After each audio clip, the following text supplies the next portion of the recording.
Hi, and welcome to BNEWS In Depth. I'm your host, Sydney Bowles. It's been several months since Burlington Town Meeting approved funding for a new police station to the tune of $46 million. And if you can believe it, just weeks since Town Meeting in September approved about $64 million for a new Fox Hill Elementary School. Now that both projects have been approved, the town is considering asking voters to pass a debt exclusion that would give the town a little extra wiggle room in its budget process. Debt exclusions are pretty common across Massachusetts, but Burlington has never passed one. So we're digging into what they are, how they work, and what they might mean for taxpayers. In this conversation, we'll speak with Doug Davison, chair of the Ways and Means Committee, about how all of this is shaping up here at home. But first, Adam Chapdelaine. He's the executive director of the Massachusetts Municipal Association, and he has some important context for what this looks like at the state level. I started by asking him about his organization. We're a state municipal league. I think 48 or 49 of the 50 states have an organization similar to us. And I describe us as being a trade association for cities and towns in Massachusetts. So there's 351 cities and towns. We do advocacy on Beacon Hill. We do professional development. We do best practices. We have a communications division. And we also have an arm that provides health insurance, workers' comp, unemployment insurance, property and liability to cities and towns as well. So we're pretty widespread, again, across the Commonwealth, sort of trying to hit all the buckets for the cities and towns in Massachusetts. I can imagine there's a lot of variety there of the needs that towns would have for the support of a trade association when you're talking about big cities and towns and teeny tiny ones. Very, very true. And I think that's the balancing act that, I've been in this role for about a year, and I think I had my eyes open coming in, but you have Mount Washington, a town in Western Mass, population of 200 people. In Boston, population of over 700,000 people, and everything in between. And it is a balancing act of trying to advocate for funding, for policy, for formulas that benefit as many as possible, or at the very least don't harm anyone in the process. Okay. So I asked you here today because here in Burlington, we're talking a lot about debt exclusions, which is kind of wonky. So I want to see if we can sort of level set a little bit, talk about what all these terms are, what's going on here. So can you talk about the history of Prop 2.5, what that means for cities and towns? Sure. So Prop 2.5 is almost 45 years old now. And 1980, right? I believe so. Yeah. I was born in 79, but I asked people not to blame it on me. So it was ushered in, or it's swept in at around a time where there's a lot of property tax upset or revolt across the entire country. I think it's Prop 13 in California, which also significantly or severely restricts property tax collections, passed maybe just before that. I don't know the exact numbers, but I think it's over 30, maybe even 40 states have some type of property tax restriction.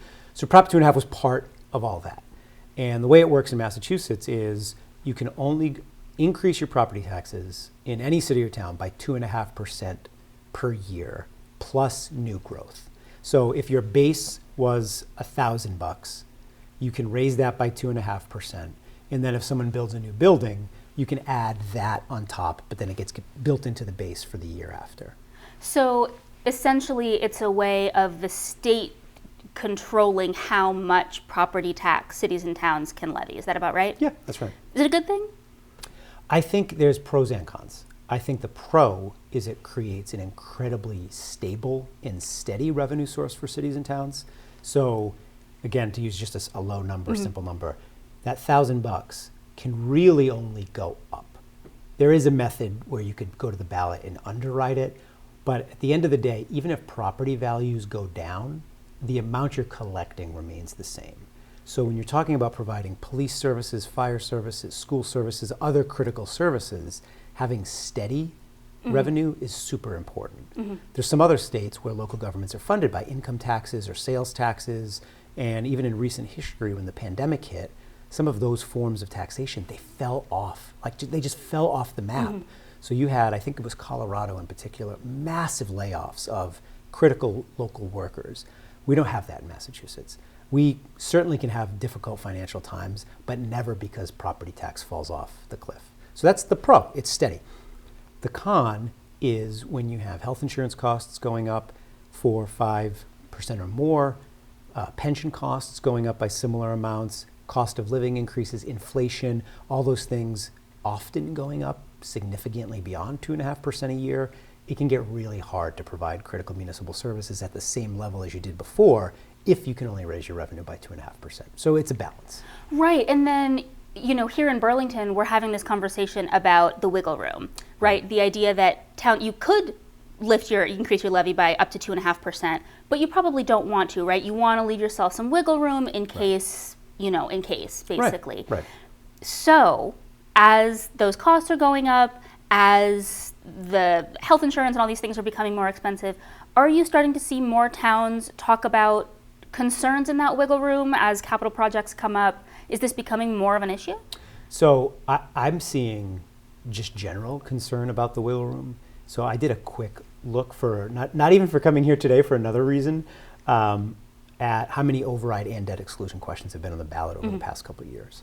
In this current fiscal year, FY25, there was 62 questions.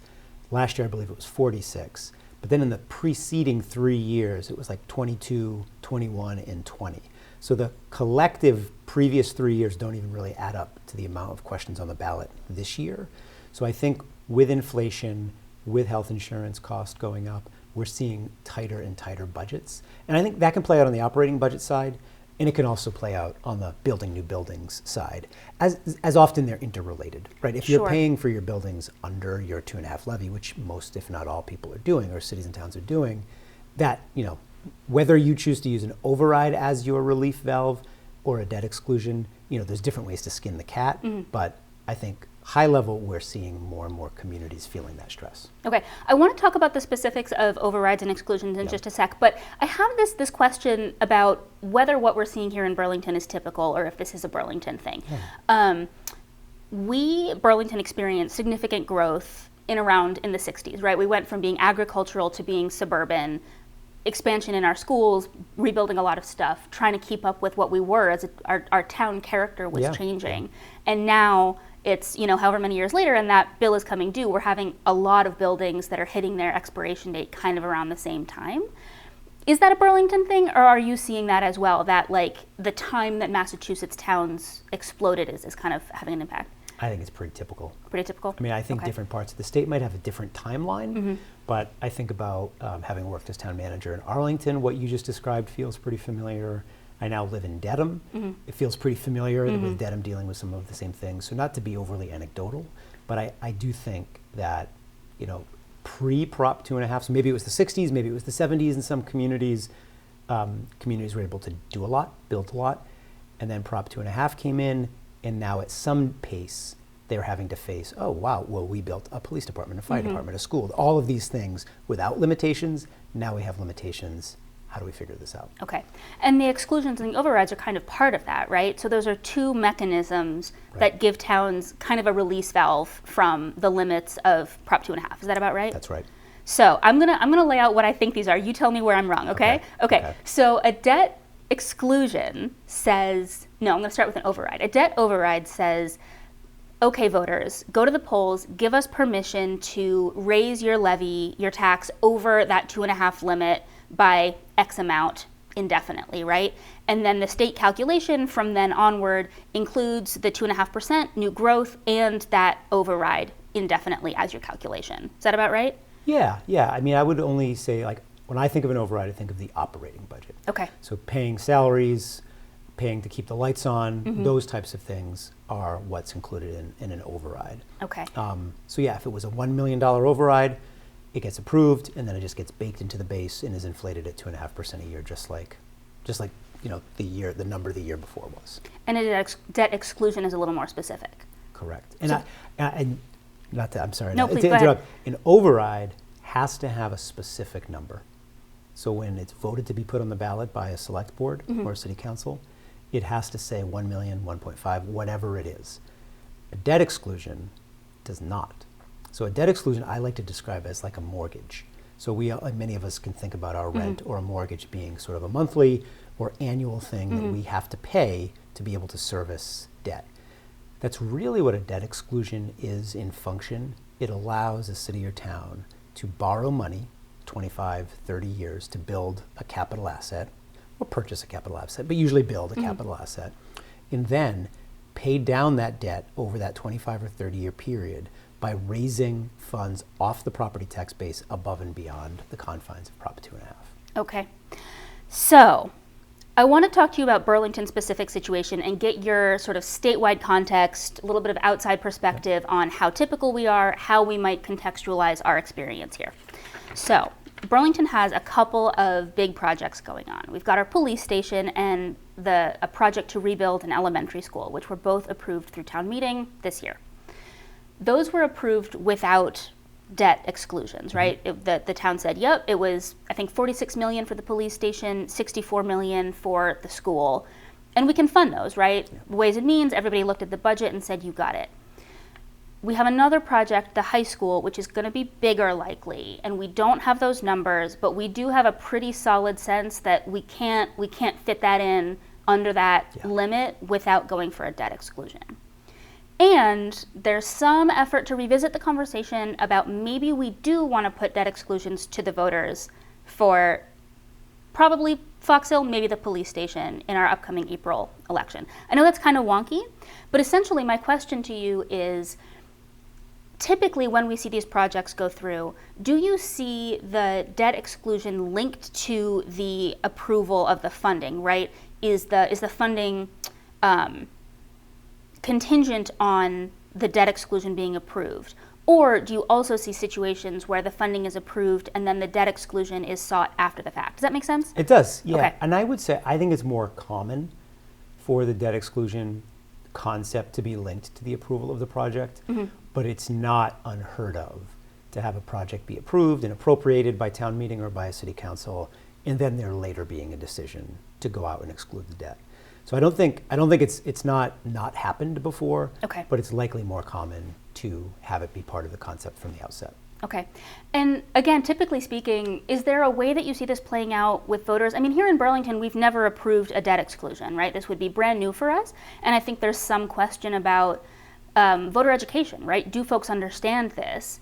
How does that kind of thing play out in other towns? Are there education campaigns? Is there sort of controversy around this? Yeah, I think it plays out differently in different communities based on their political culture and sort of the financial culture of the town and how they feel about town or city spending. But I do think it's pretty common for there to be a group, usually of volunteers, of residents who form a campaign to promote a debt exclusion or an override, either one. When I worked in Arlington, that was always the way. I lost my footing there. That was always the way because as a town official, you can't really advocate, as an appointed town official, I should say. An elected town official can take a position on a ballot question. An appointed official, you have to be impartial. So it's hard for the town manager or other, in this case, the police or fire chief to be promoting politically something that they really, they have some limitations on being able to do it. So I think historically it's probably worked best in communities when there was some type of committee of residents, and it could be finance committee members, it could be select board members, school committee members, whatever the right mix is, that promote it, educate the voters, inform the voters, explain why it's important, and then try to get supportive voters to the polls. Okay. So Burlington has a lot to consider in the next couple of months. It sounds like other towns across the Commonwealth are having those same kinds of conversations. The answer to this can be no. Do you see this reaching some kind of crescendo, some kind of situation where just with the skyrocketing cost of everything, somebody somewhere has to take a look at Prop 2.5 and figure out if it still makes sense? So we're really grappling with that question at the MMA. Again, having served in local government, I have lived that crunch in trying to figure out how you get that budget balanced every year in the face of ever increasing demands. At the same time, now serving in this role, I'm very aware that the state has limited coffers, right? The operating state budget is not doing as well this year, and it's not expected to do as well next year as it did in a few years past. The Fair Share Amendment, the millionaire's tax, that collection is doing pretty well, but that can't cure all of these ills. It can only be spent on transportation and education funding. So we're grappling with, what is the right approach to taking on Prop 2.5? Again, with those pro cons, no one wants to eliminate the good part of the stable nature of it, But also on the con part of the limitation, we have to be careful that we're not overburdening residents Sure. with increases in Prop 2.5. It's already notoriously difficult to Right. pay for the cost of everything Right. for the average person right now. Right. It's a lot to consider. But we're, at the MMA, we are confident that cities and towns are under as much, if not more pressure than they've been in recent history, 10, 20, maybe even more years, and that at some point we need to have a deeper conversation about some combination of Prop 2.5, state funding, federal funding, laws or policies that can help us reduce costs in certain areas. I think we're thinking about how do we play a role in facilitating that dialogue with state leadership so that we can try to alleviate some of these pressures. There's no cure, but we do feel like we have to have some deeper conversations about what we can do. That was Adam Chapdelaine, Executive Director of the Massachusetts Municipal Association. Now we turn back to Burlington, where the Select Board and the Ways and Means Committee are considering whether to put the question of a debt exclusion to voters. Let's go to that conversation now. And we're joined by Doug Davison, Chair of the Ways and Means Committee. Doug, thank you for being here. Thank you. Okay, so tell me a little bit about your history with the Ways and Means Committee. How long have you been involved? I believe I've been on Ways and Means for 10-ish years, maybe. Okay. I started as a town meeting member from Precinct 2 and then volunteered to be on the Ways and Means Committee and served since then. I was vice chair for the past 2 years, and this is my first year as chair. It's all of Burlington's boards and committees are important to our functioning, but there's something I think about Ways and Means that feels particularly critical. It's so involved with the financial functioning of our town. Does it feel like a heavy responsibility to chair that board? It feels intimidating. We have a lot of very smart people. There's a lot of residents in this community that have significant experience and background in running companies and working. We have many members that have been on the committee for a long time, so they have that kind of institutional knowledge and then a professional background that really lends them to understanding long-term budgeting and finance. And so it's intimidating to try to lead that group. I'm certainly not the smartest guy at the table by far, so it can be a little intimidating, but it's a fun group to work with. Yeah, I'm glad to hear that. I want to talk a little bit about the state of play here in Burlington. We're here to talk about debt exclusion specifically, what that means, how the town is thinking about those. But I want to just set the table a little bit. So tell me a little bit, I know this is a huge question, but when you're starting to think about the broad reality, the 10,000-foot view of finances in Burlington, how are we doing? I think we're doing very well. I mean, you can only compare it to surrounding communities and kind of the state of budgets in Massachusetts. And in that sense, I think we're doing very well. We've always been known as a conservative budgeting community. What does that mean? What do you mean when you say conservative budgeting? That means, to me, it means we don't have the best athletic fields, which some people would be upset about. We don't replace a building when it starts to look like it's not pretty. We try to get as much use out of our facilities as we can. We try to really think about what it is we're doing with the community's money, and we've been good at planning for rainy days, so to speak. So we've weathered some pretty tough economic times without any significant pain to the community with respect to services.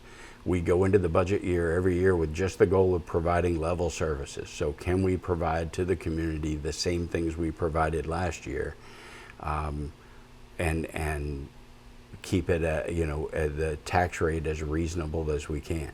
Okay. We're very fortunate that we have a strong commercial base.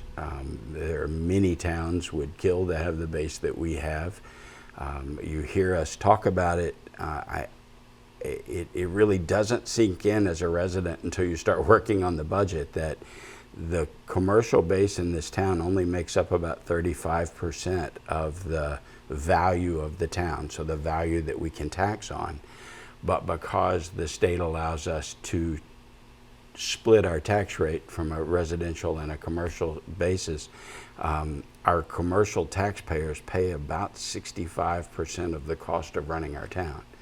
So, for every dollar that we spend, the residents pay about 35 cents and the businesses pay about 65 cents. That's a heavy lift.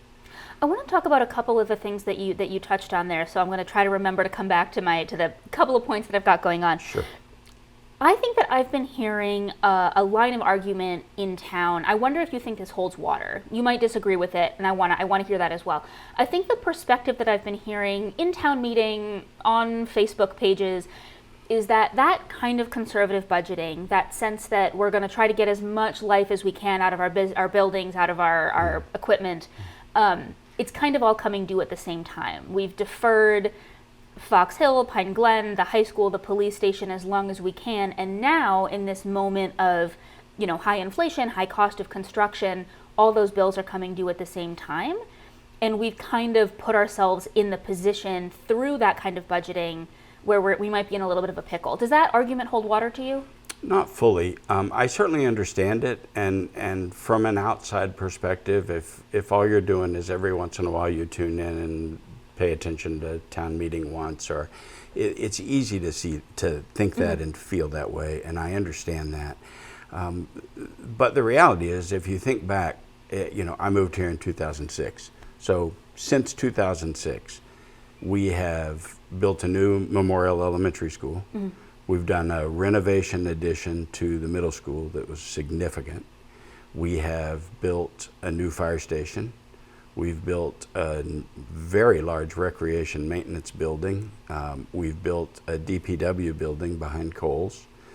We have replaced, roofs. Our kind of deferred maintenance on all of our buildings is excellent, and we don't hesitate to spend money there.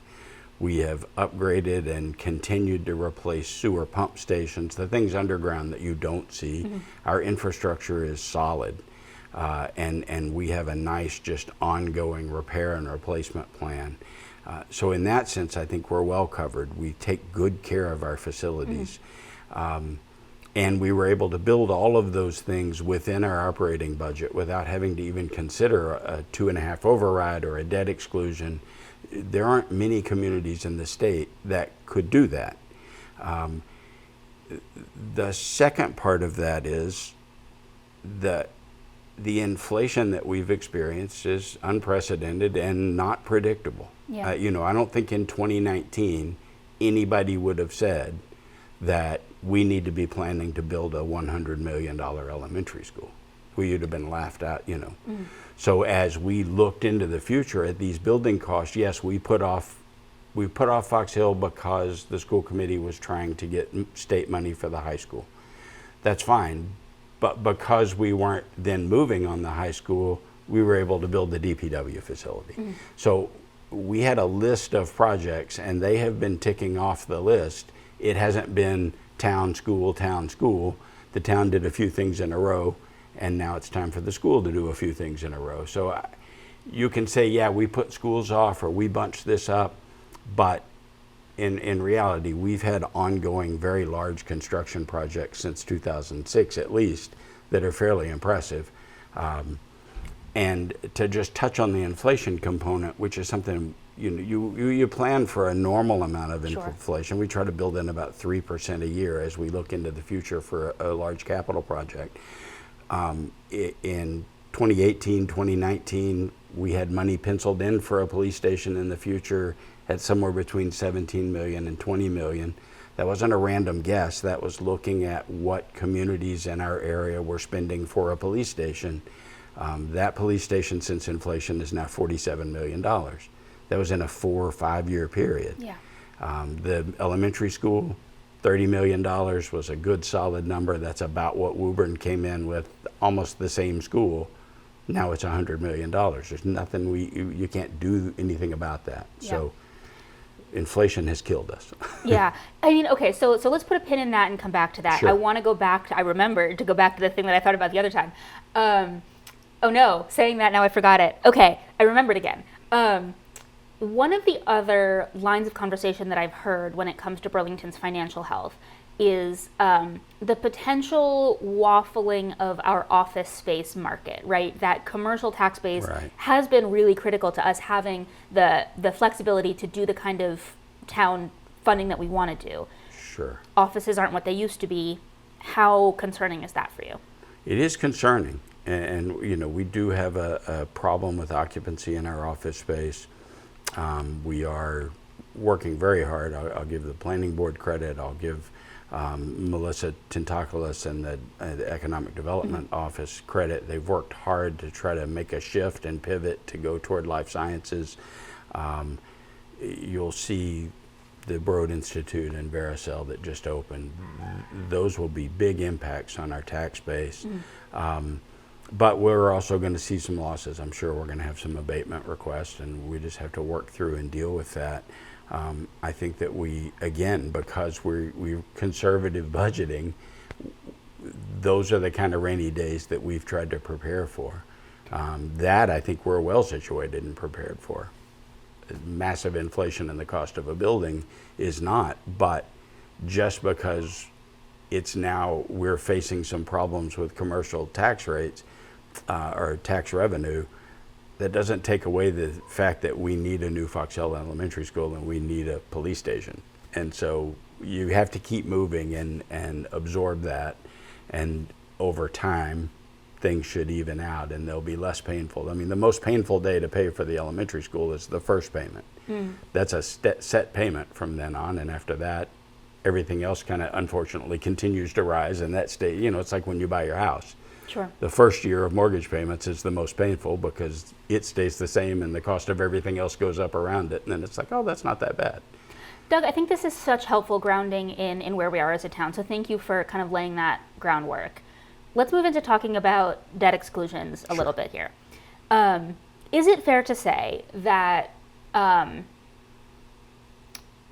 I think I can answer my own question. It sounds like part of the reason that we're considering debt exclusions, probably for sure for the high school as that project moves forwards, as it takes shape, potentially the elementary school as well, less likely the police station, in order to give ourselves that extra cushion as these sort of question marks remain in the other parts of our budget. Is that about right?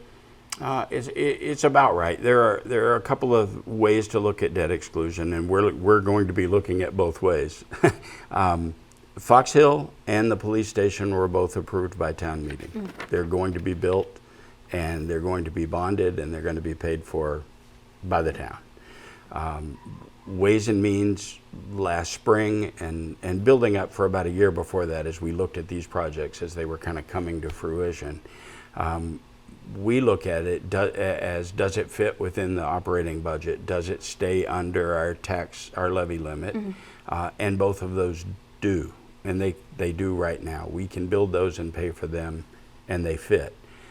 So we saw no reason to treat them differently than we treated the fire station, or differently than we treated the DPW building or the rec maintenance building.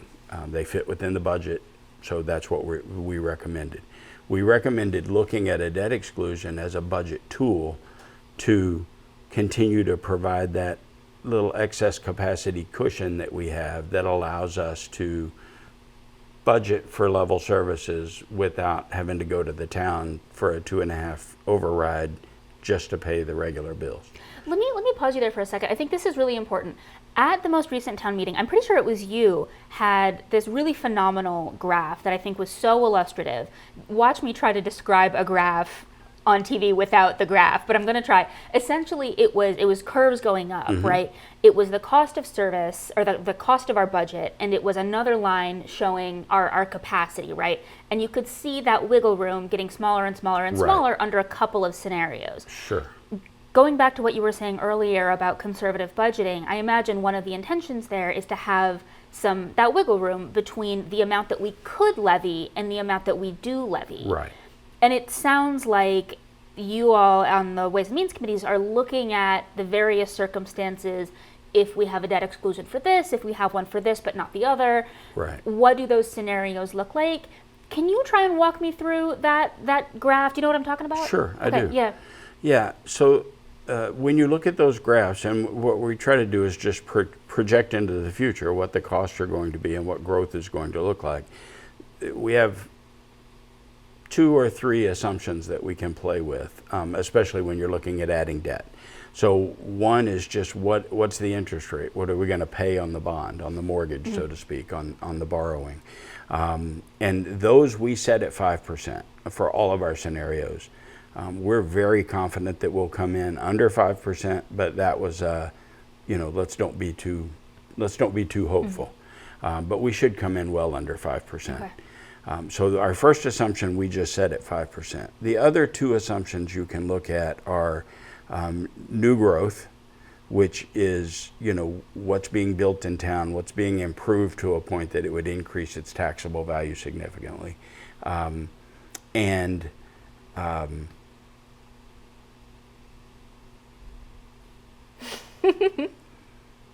Things that can influence the budget. Right. So we look at new growth and spending, of course. I was trying to look at revenue. I always like revenue better than bills, but so spending is the other component. And so we can look, and over years we look at averages, and the last 4 years our budget's increased every year by about 4.85%. It's a little less than that over 20 years, but you can still, it's certainly not 2.5%. We can look at that and say, all right, to continue the direction we're going, you're going to need 4.8%, 4.5%, something like that. But the state limits us to increasing our budget, or our levy limit, by 2.5% plus new growth. Right. So there's an inconsistency there. There's a converging two lines. So Yeah. you have our limit that is the top line. You can't go above it without voter approval. And then you have the actual levy. And those two are always getting closer together. And if we have a big growth year, great. They spread apart a little more. If you have, if we don't spend as much, or there are little changes in that can make those two not converge as quickly. But every community is always looking at those two lines converging into the future. Okay. We have been as far out as 2050 or 2060 before they cross, if we don't do anything, if we don't build any new buildings and never add anything. But even then, those lines would cross eventually. We like to have a little bit of a runway. Yeah. And so we're using, in this instance for Fox Hill and the police station, we're looking at just trying to make sure we have a long enough runway that if we see those lines getting close, we can start to take action that doesn't feel desperate to the town. Okay. We want it to be a healthy, safe way to try to expand that capacity, and not an emergency. We have to react. Okay. So that's the first way we look at debt exclusion. And in this current case, the two projects that are on the line, the police station and Fox Hill, at our March 13th meeting, we kind of brought all of our information together and came up with recommendations. And our recommendations were basically, one, we think we should move forward with both of these projects as they're ready. And two, we should bring them back for a debt exclusion at a later date to give us a little more cushion. But we shouldn't make either of those facilities dependent on a debt exclusion. Okay. I think that's a fascinating a choice or argument, perception. I think what I hear in that is the sense that we can and should. These projects are important. We can and should do them anyway, assuming town meeting will support them. They have. We can finance them. It would be nice. We should try and see if we can get a debt exclusion as well. Is that about right? Yes. Okay. It would be healthy. Okay. So now we're getting to the point where the select board, as we speak, is in the process of considering whether or not to do that, how to do that. I think one of the pieces of that is an education perspective. Sure. And I think the common misconception, or that maybe the argument of the misconception, is that voters will perceive this as raising their own taxes. Right. It's a little bit different from that. So can you articulate that? Sure. So in these two projects, the Fox Hill and the police station, those projects have been approved. They're going to be built, they're going to be bonded, and the taxes are going to go up the amount that they're going to go up. We have estimates, we've talked about all of that at town meeting, but the residents and the commercial properties will see a tax increase no matter what happens with the debt exclusion. if if the select board decides to put a debt exclusion on this spring's ballot and it passes, then that does not change your tax bill at all. It's going to be what it's going to be. It allows us to cut that amount out of our operating budget for consideration of the levy limit. It basically puts that project in a different column on the spreadsheet. Kind of puts it off to the side in a different column, and when they're paid off, it just goes away. It has not increased or decreased our levy capacity. It's just kind of kept it puts it in a different bucket, and when it's paid off, it's done.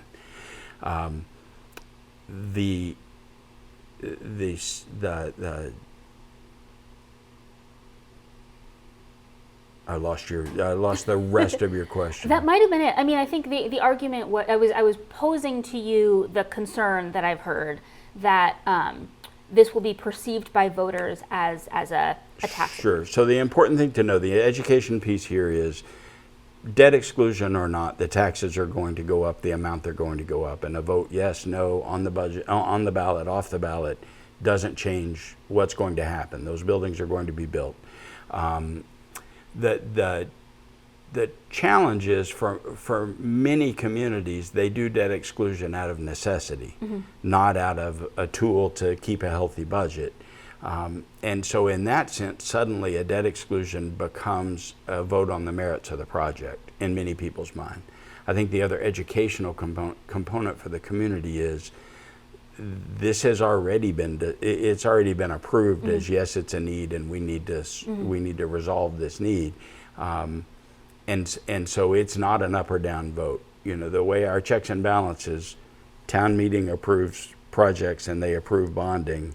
We don't take it to the community. That's why we have a representative town meeting. So we don't go to a town ballot. We didn't do it for the fire station. We didn't do it for the library. We didn't do it in our history ever. And so it's not we don't go to the town for a vote on the merits of a project or whether we should do it or not. Unfortunately, when you start to bump up to your levy limit, so if a project is of the scope and size that you can't absorb it under that levy limit, then you're forced. So right. So the next one that we would look at is the high school. We don't have an option of building that without a debt exclusion.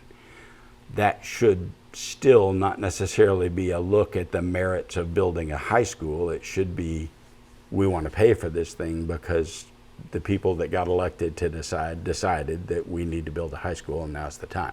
Okay. But that will be much more of an education challenge for the community to say, this is how it works, this is what it means, this is what we need.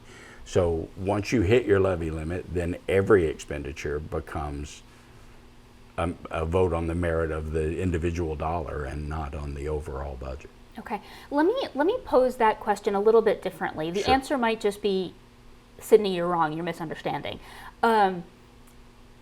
Is it kind of true, though, in the vein of increase to residents' taxes, that if you move the $217 for Fox Hill to this different category, you've then freed up other capacity within our levy limit that you could raise other taxes more, Sure. such that taxes would in fact go up more, if that makes sense? It does make sense, and it is a reality. Taxes are going to go up every year until expenses stop going up. So again, 85% of our budget is personnel or statutory. We don't really have any say over it. There's really a tiny sliver of the budget that we have much control over. But our town employees get health insurance. If health insurance costs go up more than 2.5%, then we go up higher than the Prop 2.5 limit. If the cost of diesel and gasoline goes up, we have to raise taxes more than. So municipal budgeting is really tricky. It is not the same as your household budget. We don't start with a bucket of money. Like you in your house, you kind of know, this is my salary. This is how much I have to spend. How am I going to divide it up? Municipal budgeting, you start with the bills.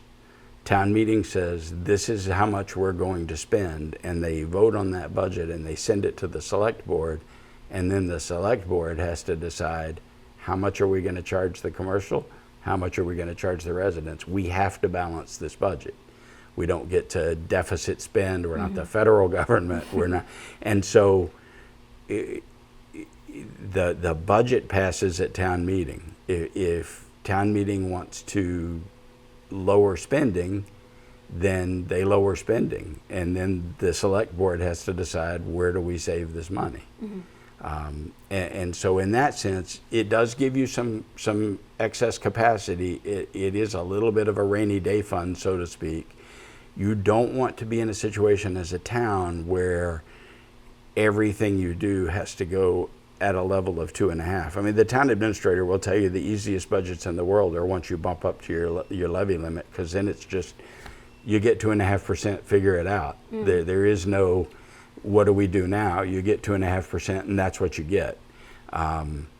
Residents, I'm sure, would look at that and say, hey, that sounds reasonable. And it sounds reasonable to me as well, until I look at what happens when the cost of health insurance goes up 6%. Right. This is so interesting, Doug. So you and I were talking about this a little bit before we started recording. We are talking about, this conversation exists in the universe where Prop 2.5 is sort of the accepted conditions under which we're doing this. It's this 1980 law that was intended to prevent excess budget growth. I wonder if, we're talking in late 2024, if that context is just no longer a realistic expectation for towns in Massachusetts. Right. I can't speak to other towns. I mean, we've done pretty well under 2.5. Having that levy limit is probably healthy. It is certainly the number that we have to look at to say, in order to have a healthy budget and a functioning community, we need to stay well below this if possible. So in that sense, I think it's probably a positive. The problem that we're running into, and that most communities in the Commonwealth are running into now, is that there is no variable there for inflation. Yeah. And so we just saw, again, this unpredictable, unfathomable amount of inflation in a very short amount of time. And so that the Prop 2.5 says you can raise your budget 2.5%, that's it. And that doesn't cover just the increases in the cost of doing business in the last 4 years. Now, I'll play the devil's advocate. I'll do the other side and say yes, but we had several years where we had less than 2.5% inflation. And so again, if you try to budget conservatively, you're almost building up a little bit of kind of cred for the future for inflation. But even this inflation burst through that bubble pretty quickly. Okay. So at this point, you're not knocking down Maura Healey, Karen Spilka's door to say, hey, let's revisit this. I can't. You're working under these conditions, and it seems like it's going to be okay. We don't have a choice, and I haven't seen any movement at the state level to change it. I think they like that control, and I think that once more and more towns are having to have Prop 2.5 overrides just to continue operating, that then there may be significant pressure to add some outlet for unexpected excessive inflation. Okay. All right. I'm going to ask one more question, and then we'll wrap this up. What are the conversations that are happening on this right now in this moment? When Ways and Means gets together and starts to noodle on this, what's the status of the conversation? We haven't done a whole lot because not much has changed in the assumptions category since last March. October and November are important times for that kind of longer term discussion because the state kind of certifies what our new growth number was for the previous year. So we start to get a little better idea of what's going to happen with new growth for just this current year. Do you have that number at this point that you could share? We have it off the top of my head. I'm nervous to tell you because Totally I can't, fine. but not that I'm trying to hide it. I just don't want to give you a wrong number. I can tell you that we had a nice new growth number because of Vericel and the Broad Institute over on Blue Sky Drive. I think that the assessor did about half the value for last year, and so that helps our new growth numbers, and I think that we'll have the other half next year, which will probably help kind of cushion the lack of some other building that's going on. And so in that sense, I think we've got a couple of years where our new growth is still going to be helpful. The other number that we get is free cash, and that's something that we haven't really talked about. To me, that's the most unfortunate name for a line item in a budget is free cash, because it's so easily misconstrued or misunderstood. But around now, we will get our free cash certified by the state, and that's just kind of the excess money that wasn't spent in last year's budget. Some of that is carrying over from previous years. Some of it is from this last year. If you follow town meeting and our budgeting, we try to use our free cash to pay for capital items that keep it off the bond schedule. So we pay for a lot of things with free cash that other towns would bond, like fire trucks and sewer lift stations and things like that. Some of those we bond, some of those we try to pay in a way to manage our bond and our debt, and to keep it kind of a smooth curve and no sharp increases. So we have allowed free cash to build up a little bit over the last several years, knowing that these projects were coming, and giving us the flexibility to recommend to town meeting that we use some of that free cash to deal with some of the debt and keep it off the schedule. As you look at the police station or Fox Hill, it's not one bill that comes in. It starts to trickle in, and we've already paid for some of those things, and we've already paid with free cash for some. The Fox Hill was $1.5 million feasibility study that included initial design, and that got paid out of free cash. So for most communities, that would have gone on the bond also. So we do have some free cash money that we can also use to kind of smooth out and ease the pain of some of this bonding. And we'll start working with the town administration to see how do we best do that to leverage it into the future. So never a dull moment, never a slow month in the world of municipal budgeting, huh? Never. Okay. Doug Davison, Chair of the Ways and Means Committee, thank you very much for being here. Thank you for having me. There's much still to be determined about the next few years of Burlington's budget: the size and cost of the high school renovation, the toll of inflation, and the future of tax revenue. But hopefully now you know a little more about what we mean when we talk about debt exclusion. This has been BNEWS In Depth. Thanks for watching.